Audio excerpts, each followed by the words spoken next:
Salut les gars, bienvenue à nouveau dans le spectacle. Je veux construire un bac à plantes de 4 pieds sur 8 et 2 pieds de bambou et de profondeur. Et je peux confirmer, car je viens de rentrer de la Syrie, que les prix du bois sont carrément fous. Les planches, autrefois à moins de 2 dollars, avoisinent maintenant les 9 dollars. Donc, je voulais construire cette jardinière avec le moins de bois possible, et donc ce que j'ai fait ici, laissez-moi vous montrer ce que j'ai dans le camion. D'accord, tout d'abord. Comme je suis sûr que vous l'avez déjà vu, une construction de mini-jardinière. Je viens d'obtenir du toit ondulé. Ce truc est bon marché, coûtant environ 15 dollars la feuille, pour une section de 2 pieds sur 8 pieds. C'est donc de cela que seront faites les côtés de la boîte. Et puis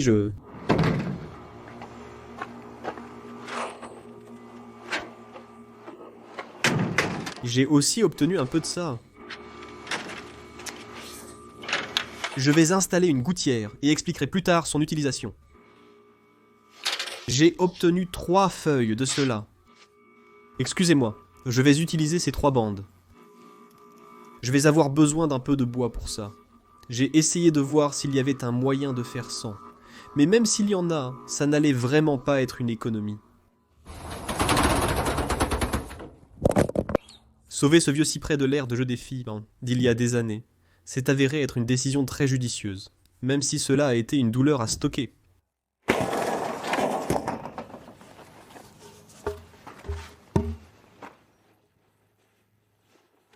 Maintenant, si vous n'y allez pas, si vous n'avez pas quelques poutres de cyprès de 4 par 4 qui traînent autour de votre maison, ne vous inquiétez pas parce que je vais utiliser une si petite quantité de bois dans ce projet que je vous garantis.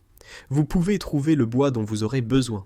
Je veux dire, même si vous devez utiliser du bois de palette ou du bois derrière l'abri de quelqu'un, quelqu'un aura la petite quantité de bois dont vous avez besoin pour cette chose de jardinière de jardin. D'accord, allons-y. Oh, j'allais essayer de faire cela principalement à l'extérieur parce que c'est en fait une assez belle journée, mais les moucherons de sable sont horribles. Je vais tenter une partie en intérieur et une autre en extérieur.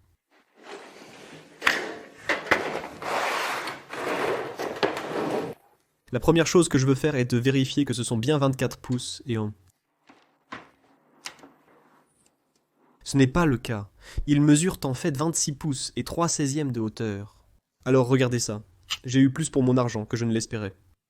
Les 4 par 4 vont aller dans les coins du lit pour fournir le soutien structurel nécessaire. Je dois marquer les 26 et 3/16 ici vont aller dans les coins du lit pour fournir le soutien structurel nécessaire. Je dois marquer les 26 et 3/16 ici. Ensuite, vous pouvez soit les couper à la scie à onglet si vous le souhaitez, vous pouvez les couper à la scie circulaire, vous pouvez les couper à la scie à main. Je ne veux pas vraiment mettre beaucoup de poussière, ai-je juste dit que je vais être 1 minute. Je ne veux pas mettre beaucoup de poussière dans l'atelier, alors je vais juste donner un coup de judo à ceux-ci. D'accord. Salut à tous. D'accord, première coupe. Descendez ça. Je vais en fait utiliser celui-ci pour marquer ça. Et maintenant, une chose dont vous voulez faire attention, et si vous utilisez du bois récupéré, qu'il n'y a pas de vis ici. Parce que si vous frappez votre main sur une vis ou un clou rouillé, vous ne voulez pas attraper le tétanos. Aussi, si vous choisissez d'utiliser la scie, vous ruinerez votre lame, alors assurez-vous d'être libre de vis ou de clous. Base 2 de moins. Haruka. Hurrah! D'accord. En fait, je frappais si fort ces choses que le crayon apparaissait et disparaissait. Vérifiez la vidéo par vous-même. Je veux découvrir quelle est la profondeur de cela. De cette toiture et c'est...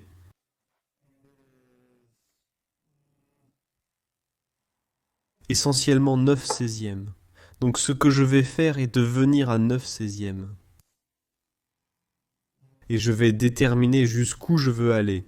Et je vais faire ça sur les 2 coins extérieurs, parce que... Vous pourriez simplement visser ceci directement, dans ce 4 par 4. Mais je ne veux pas faire ça parce que vous pourriez passer, et vous pourriez accrocher vos vêtements ici, ou pire accrocher votre pouce là, et vous couper. De cette façon, cela fermera ses bords, et je vais découper ces encoches en réglant ma scie. À 2 pouces et un quart, puis la profondeur. Je vais faire 5/8.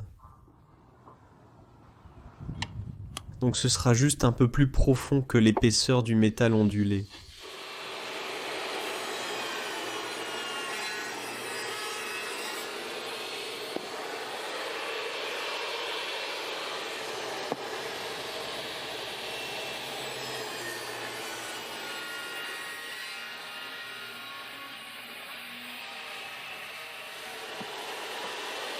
En allant couper ceci, j'ai remarqué que c'était un peu agressif. Alors je l'ai reculé d'environ 2 pouces pour la coupe. Maintenant, j'ai réglé ma scie à 3 pouces et 1/8, ce qui correspond à cet espace ici, ce à quoi cela a abouti lorsque j'ai mesuré jusqu'à l'intérieur de la lame. Je dois simplement ajuster la hauteur de la lame pour couper cette section ici.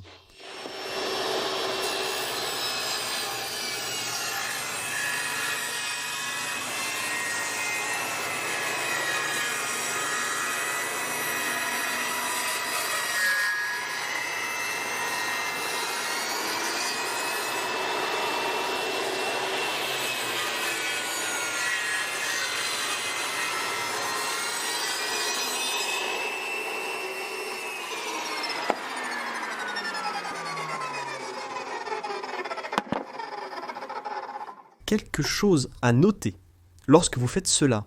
Chaque fois que vous coupez quelque chose comme ça, ou vous découpez, est-ce que la caméra est focalisée sur moi? Je déteste cette caméra. Quand vous coupez des trucs comme ça, où il y a un motif particulier que vous devez suivre, ne vous précipitez pas et n'ayez pas un trou de mémoire, où vous finirez par couper, vous savez. Vous le tournerez dans le mauvais sens et couperez la mauvaise pièce. Croyez-moi. Je l'ai fait de nombreuses fois. Une autre chose cool que je veux souligner, c'est que, mec, j'adore ce cyprès. Même si ce cyprès a été dehors pendant, je ne sais pas, environ 10 ans probablement. Et quand vous l'ouvrez, regardez comme il est beau. C'est mon bois préféré pour travailler à l'extérieur. Et si vous voulez jamais du cyprès, vous ne le trouverez probablement pas dans votre cour à bois. J'ai fait fabriquer cela sur mesure pour l'aire de jeu de ma fille Riley, il y a plusieurs années. Et puis, je l'ai utilisé dans le portail, lorsque Madison et moi avons construit le portail du jardin il y a quelques vidéos. J'ai réutilisé le bois récupéré lors du démontage pour ce projet. Quelques autres choses aussi que je veux vous dire sur le bois. Parce que les prix du bois sont si fous en ce moment. Si vous allez sur Facebook, les gens qui font du sciage sur mesure de bois vert, ils sont comme « Hey, c'est mon moment de briller ». Je vais vous vendre un 2x4 pour 7$ au lieu de 9$. Pour un projet extérieur, l'utilisation de bois vert est généralement acceptable. Mais n'achetez pas de bois vert pour économiser de l'argent sur un projet. Surtout s'il doit être installé à l'intérieur, car il va simplement se courber sur lui-même en séchant. Sauf si vous réussissez à le sécher au four, ce que la majorité de ces lieux ne font pas. Donc, je ne dénigre pas le bois fraîchement scié car il a sa place. Sachez juste comment vous l'utilisez. Et pendant que nous parlons du bois que vous pourriez utiliser, si vous allez acheter du bois, ne vous sentez pas obligé d'acheter du bois traité sous pression. Le bois traité sous pression durera évidemment beaucoup plus longtemps, mais le pin ou le sapin dureront aussi longtemps. Je veux dire, vous parlez de combien de temps voulez-vous tirer de cette jardinière? Pendant 10 à 15 ans, évitez d'acheter du bois traité sous pression. Je vois beaucoup de gens construire des jardinières en bois traité sous pression, et ils citeront que la Food and Drug Administration dit que c'est totalement sûr. Eh bien, si vous voulez regarder en arrière l'histoire du gouvernement disant que des choses étaient sûres, qui se sont avérées ne pas être sûres, par tous les moyens, si vous arrivez à la conclusion que c'est totalement sûr de construire votre jardinière en bois traité sous pression, faites-le. Quand vous avez chaud, asseyez-vous et buvez un bon verre d'eau de radium bien fraîche. Je vais diviser cette feuille de métal ondulée en 2 pour chaque extrémité. Et pour cela, je peux utiliser ma toute nouvelle scie sauteuse sans fil très pratique de Milwaukee.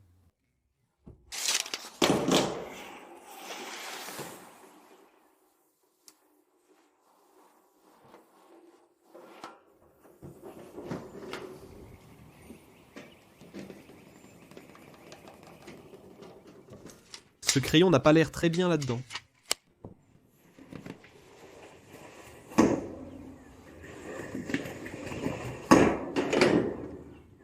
Et cela n'a pas du tout fonctionné. Il est temps pour un Sharpie.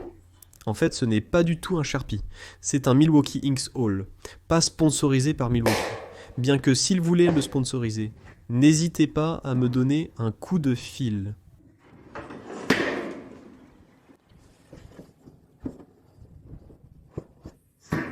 Beaucoup plus bon.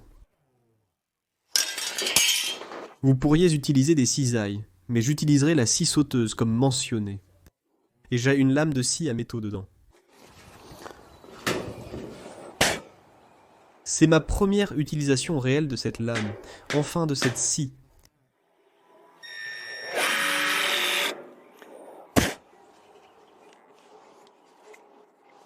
Plainte, c'est difficile à voir.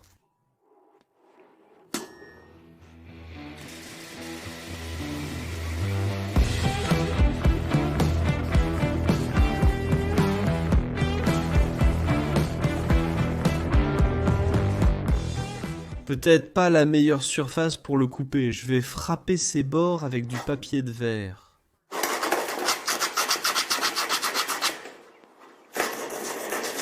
Utilisez une lime.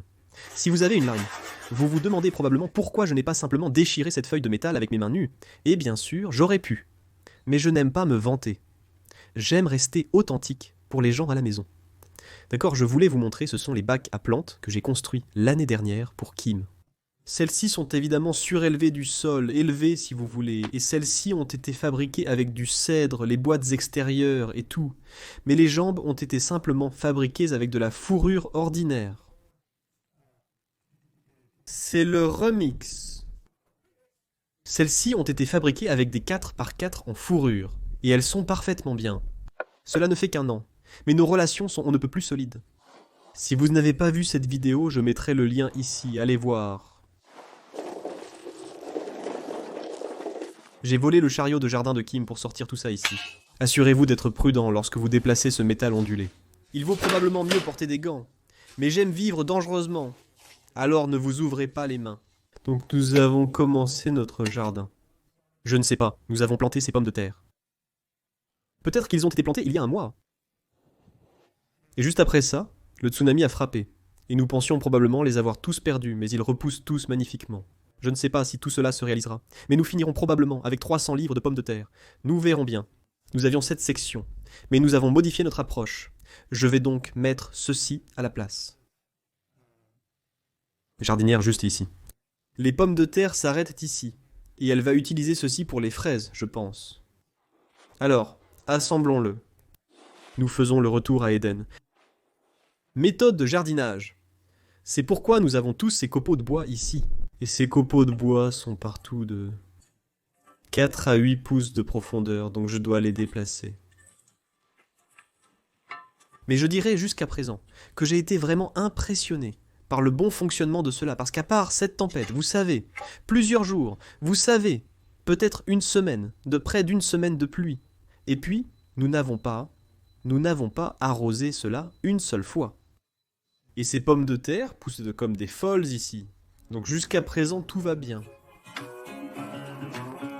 J'ai 1 tonne de gravier dans mes chaussures.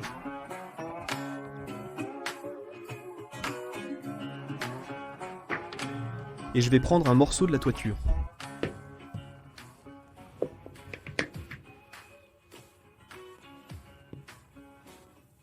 Je vais aligner le haut. Et je vais prépercer chaque fois que vous devez prépercer pour les vis, d'accord. J'ai effectivement ramassé. Ceux-ci sont pour la toiture. Ils ont une petite rondelle en caoutchouc au bas de la vis, derrière la tête. Chaque fois que vous prépercez pour une vis, le forêt que vous utilisez doit être de la taille. Je veux dire, beaucoup d'entre vous peuvent pas savoir cela.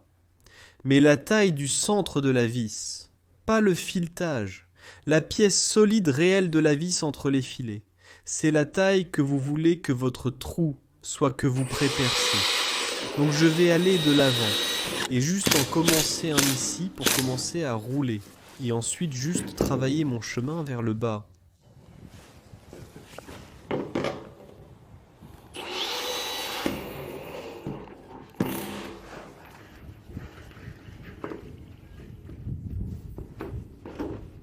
vers le bas. En fait, je vais poser ça parce que ce serait plus facile.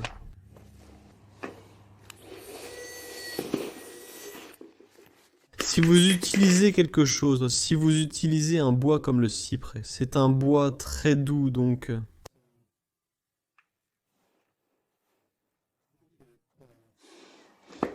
Dénudez le bois là où les filets sont sur la vis très facilement.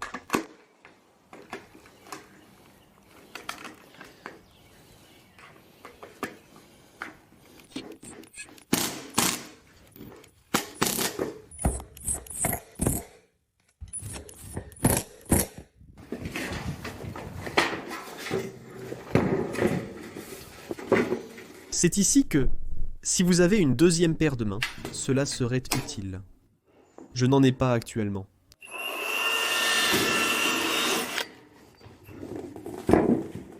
Alors je vais simplement faire en sorte que ça marche.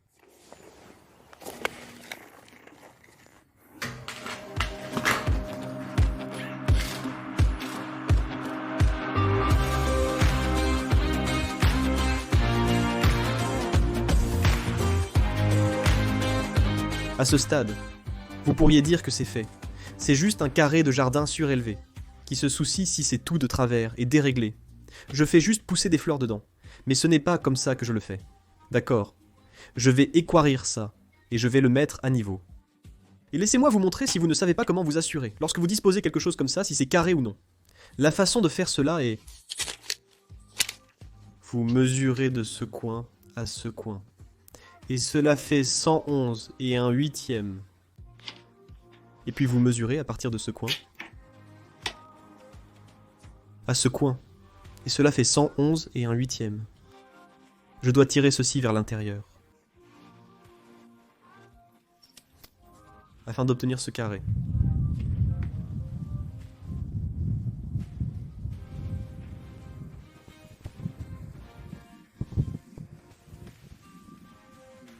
Vous voulez partager la différence entre ceux-ci. Je suis à 111 et 5 huitièmes.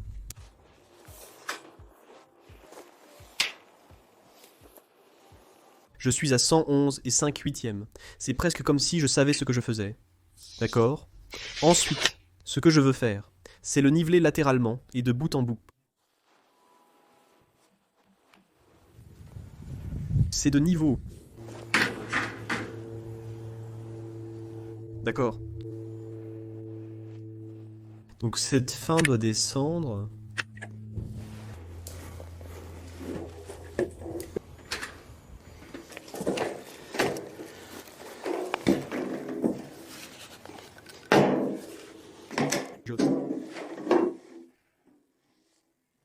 J'allais juste dire, et quand vous faites cela, soyez prudent, car c'est à ce moment que vous vous couperez.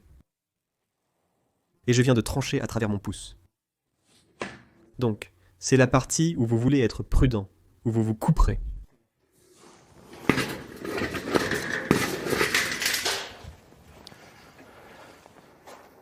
Ici tout ce qui brûle.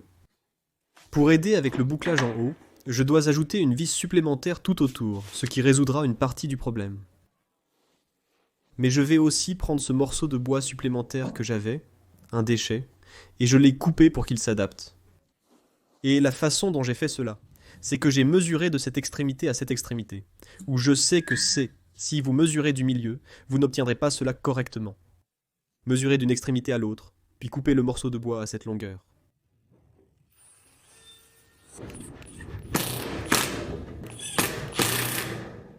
Serait la partie où vous mettriez normalement un dessus en bois ici, pour vous empêcher de vous couper le pouce sur le bord supérieur, comme je viens de le faire sur le bord inférieur.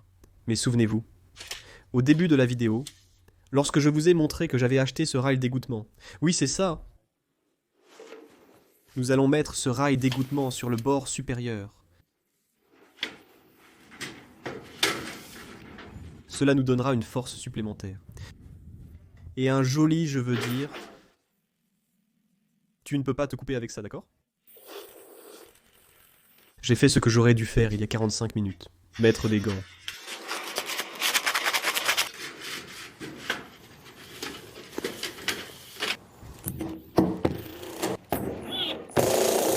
Au total, J'ai dépensé environ 50 $ dans ce projet parce que j'avais déjà les 4 par 4 que je pouvais utiliser.